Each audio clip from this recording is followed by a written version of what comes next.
Dr. Vito, pwede po bang bilhin ng walang reseta ang Cotrimoxazole?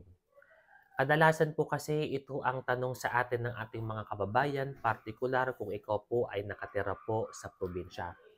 Ang Cotrimoxazole po kasi ay isang uri po ng antibiotic na ginagamit po natin para gamutin po ang infection.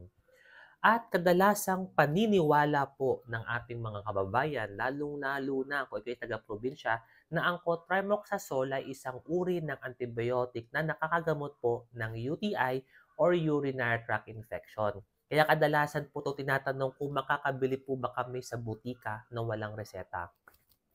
Ang Cotrimoxazole po kasi isang uri ng kombinasyon na antibiotic. Meron siyang trimethoprim and sulfamethoxazole. So, ito po ay pinagsama pong gamot na para maging mas epektibo po siya. So, ang sagot, hindi po nakakabili ng antibiotic na walang reseta. Kasi po ang Cotrimoxazole ay isang uri ng antibiotic. Pag tinignan mo yan sa memes o sa libro, meron po kayo makikitang RX na sign. Ang ibig sabihin po niyan, ito po ay nangangailangan po ng reseta ng isang doktor.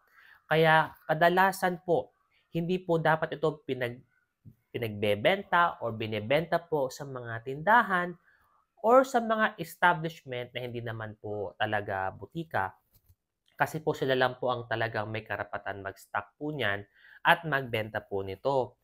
So, kailangan nyo pong isangguni muna po sa mga butihing doktor nyo kung ito po ba talaga ang tamang antibiotic kung UTI ang pinag-uusapan. Kasi may mga kailangan kami isaalang-alang po dito. Kailangan namin ialamin muna ano ba yung history ng pasyente, ano po ba yung physical examination, ano po ba yung mga warranted test para magamit namin kung tama po bang gamitin ito para sa inyo? Dahil magkakaiba po kasi ang bawat individual. Kaya ang aming ina-advise sa ating mga butihing pasyente, iwasan po natin ang mag-self-medicate or ibig sabihin uminom po ng gamot na hindi naman po angkop at para po sa inyo. Bakit?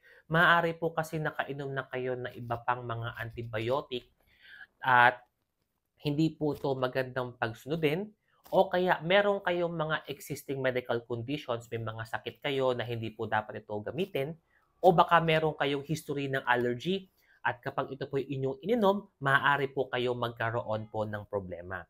Kaya ito po si Dr. Vito ang nagbibigay po lagi sa inyo ng libreng payong medikal.